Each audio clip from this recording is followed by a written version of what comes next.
This is the show for freelancers that are balancing performing at a high level and delivering a good product while trying to find their next gig and their next client. It's for the entrepreneur that's risked it all and feels like they are sinking and alone, or the future entrepreneur that's working 9 to 5 that has an idea but just doesn't know how to get started. So have you heard the latest propaganda about Russell Wilson? That he's going to move to another city, or that somebody wants him to? See, it's going around. You're not even a Seahawks fan and you've heard this.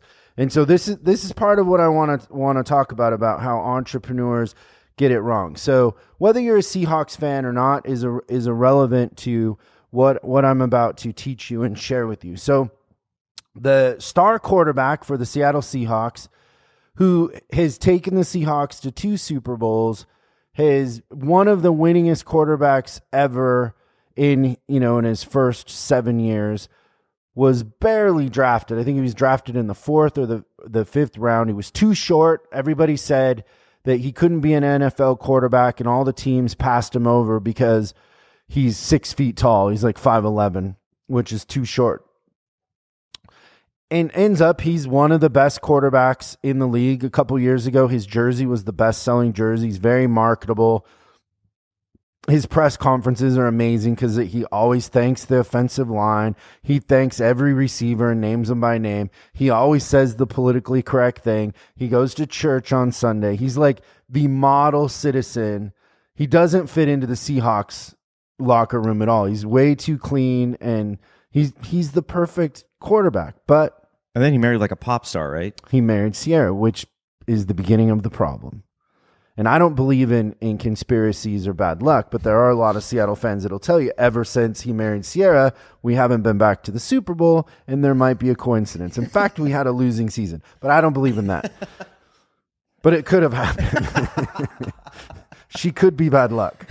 She could be distracting him. You don't have to believe in it for it to be a possibility. Watch game film or watch Ciara twerk. Yeah, see? Right? Practice or hang around with Ciara. And so now, because his contract is up, he's got a year left. Now the propaganda has started. And so in this is the business lesson that his side of the negotiation for his new contract has started this narrative that Ciara wants him to move to New York, to a bigger market, because he's a more marketable name in a bigger market. Seattle's too small of a market for him. And so it's Ciara's fault, which saves him from being the bad guy. It's his wife who wants to move to New York, and that's the propaganda. Now, what do the Seahawks do?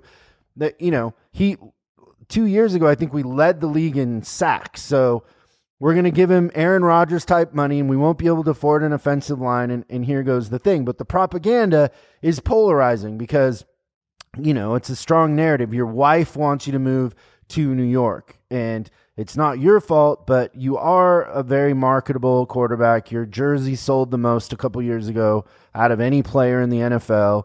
You're the model citizen, so Seattle's too small of a market for you. And that is the narrative that we're hearing right now, which it's a narrative. It's a created narrative. It's marketing, if you will. And then that reminds me of the same thing that happens with politicians and with Trump. So I've had 2 people come up to me in the last week that were middle class, and they've done their taxes. Okay. And they have paid more in taxes, they feel, than they did before this tax cut. So Trump said he's giving a tax cut to the middle class, and they feel like they're paying more in taxes. Now, there is the narrative that maybe it is that they got paid more every paycheck and they didn't deduct enough. And so that's why they're getting less of a refund and they feel like they're paying more in taxes. But for the most part, it's pretty minuscule how much they're saving on taxes. But the narrative was that he's going to cut taxes.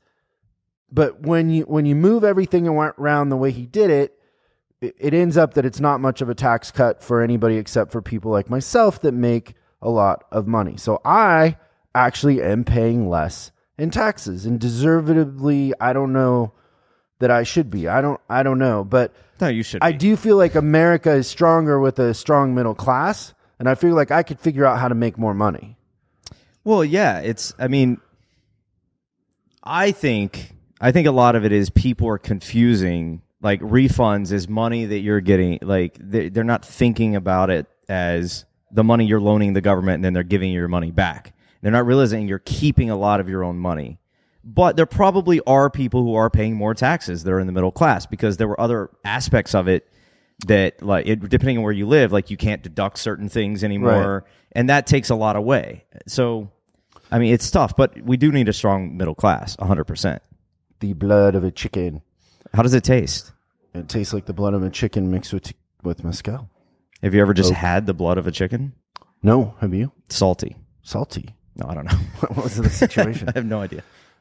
Now, you just touched on something that's important is when I read about the Trump tax cut, I was in a panic because the thing that I heard is you can no longer deduct state income tax. I live in a state, California, that has a 9+% state income tax.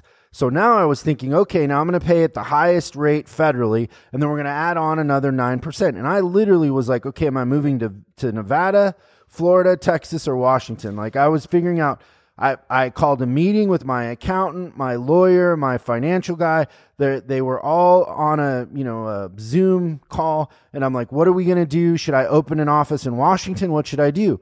And then my accountant comes on and he goes, you actually are paying less in taxes than you were last year. So we're not moving. And so the narrative was something different than what actually ended up happening. He said, when it all washes out, you're going to pay 3% less, is what he said. Okay. When it all washes out. So I'm paying 3% less, and I can stay in California, and I don't need to open an office in Washington.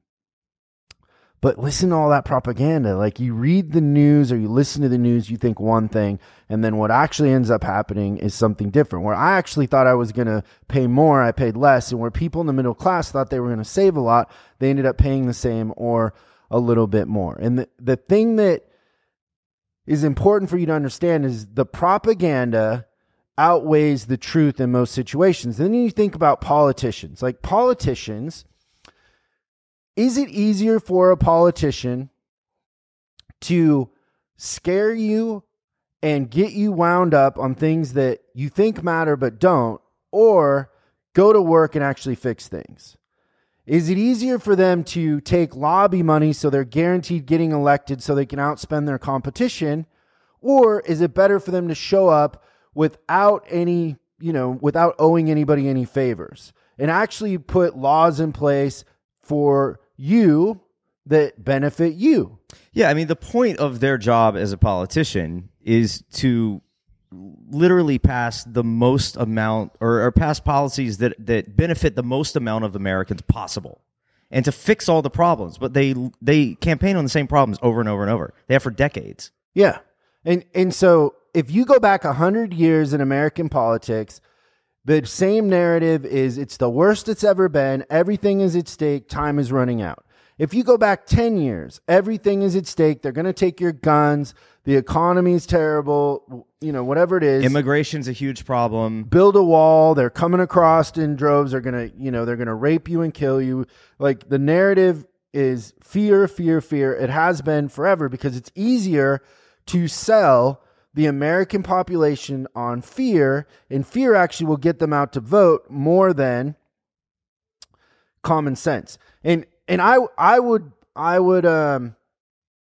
beg to say that if everybody went out and voted, we would have a much different political system. But people don't get out and vote, so actually selling the fear actually gets people off their lazy ass and makes them go vote.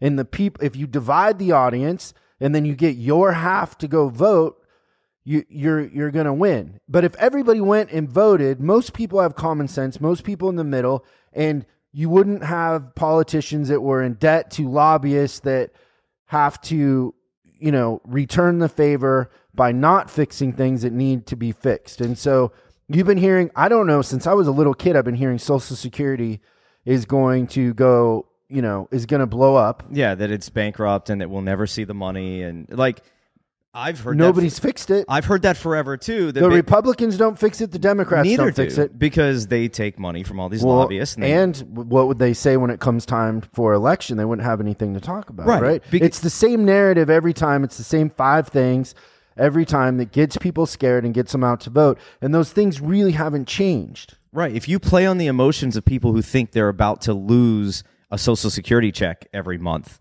or they're going to, whatever it is, of course they're going to go vote. And if you play on the emotions of these people over and over and over, you would think they would start to pick up on the fact that nothing's ever actually been solved, but somehow that doesn't work. And then you have politicians who are literally just beholden to the donor class and not to individuals. And so politicians have intention. They have intention. It's a very clear intention to divide the audience, take a side, sell fear, get everybody riled up, get your audience riled up so they go vote. And they support you. And then to rile up the people with money, so they give you money so they don't lose the thing that they want. So big companies will lobby, they'll spend a lot of money to protect their little set of rules or how they're doing things. And so back to what I was saying, I've talked to a lot of entrepreneurs over the last week, and the thing that keeps coming up over and over again is what separates me from my competition is that I offer great customer service and I really care about customers. I heard this over and over again. I really care about customers. And then they go into some diatribe about their product, features and benefits. So what separates me from my competition is that I care about customers more than anybody else, and that my product has these features and benefits that everybody wants. Then we get to the punchline, but my sales are down. And I'm barely surviving. And I need you to fix my business because I'm struggling. And so take a lesson from Russell Wilson. Take a lesson from American politicians. That the biggest mistake that entrepreneurs make is they think they're in the business of making widgets. And the truth of the matter is you are in the business of marketing. Marketing is the most important part of your business. If you're not selling fear, if you're not selling lifestyle, if you don't know how to market, you're not selling anything. You're selling features and benefits. And Apple's a great example of this, and I've said it before. You don't hear Apple talking about hard drive space and RAM. You hear Microsoft talking about that stuff, but you don't hear Apple talking about that. Apple's talking about memories and preserving your kids' pictures forever and Tim Cook mountain said biking. He was like, I believe in that one interview that we played a month ago, he was like, this phone is a lifesaver. It'll save your life. Yep. Okay, I need that phone. They're in the business of saving lives, but they're not talking about, the new iPhone processes, whatever. The camera has this many pixels or whatever. No, they're not talking about that. It's all lifestyle stuff. It's like, I need this so I don't die because it's going to save my life. And 2, I need it because I want to go brag about it. So the lesson in this is that marketing and propaganda is what you need to get good at. That's the most important skill you need as an entrepreneur. And features and benefits being good and customer service being good is assumed. It's like when I interview somebody and they're like, well, I work really hard and I show up on time. That's assumed. It's assumed that you're going to work hard and show up on time at this level. That's not an asset. If you can't figure out how to show up on time and work hard, you don't belong here in the first place. What I want to know is your magic. How do you create magic above that? Customer service is assumed. That's not special. It's not. No. I just think it's funny because that's like a basic thing. Like you're saying, it's assumed. It's a basic skill that comes with everything else you're going to do. But explain to me why you're going to do this job better than anyone else. Yeah, the reason why you care about your customers and you spend so much time with your customers is because you only have 3 of them. That's it. you need more customers and figure out how to offer them great customer service. There's a value to that, but that's assumed. Good customer service is assumed, right? Apple has great customer service. They killed Microsoft with the Genius Bar and not calling a 1-800 number in India and getting transferred back and forth from HP to Microsoft back and forth. They just had somebody you could go to. They controlled their software, so there weren't a lot of outside plugins and things. It was all through their app store and it was all controlled by them and it all worked with them, where Microsoft would let anybody plug in anything and download any driver that they didn't know anything about. Apple doesn't do it that way. And so they controlled the customer experience and they had great customer service, but they don't talk about that. They're not running commercials with somebody at the Genius Bar kissing an old lady that's learning how to do something on the computer. Right. When my Windows 95 broke, I just threw the computer away because I couldn't get it fixed. And then I went to Apple and I bought a Mac. And before Apple, I used to get a new computer every year. Well, 100%, because they're almost throwaway. They're disposable. They really are almost throwaway at this point, because even now you can go buy a Windows laptop for like $100. Think about this too. Windows, that was Microsoft's business. They sold you Windows because they didn't sell you the hardware. IBM or HP sold you the hardware. So every time new Windows ME or whatever piece of crap came out, you had to spend $350 to get it. What did Apple do?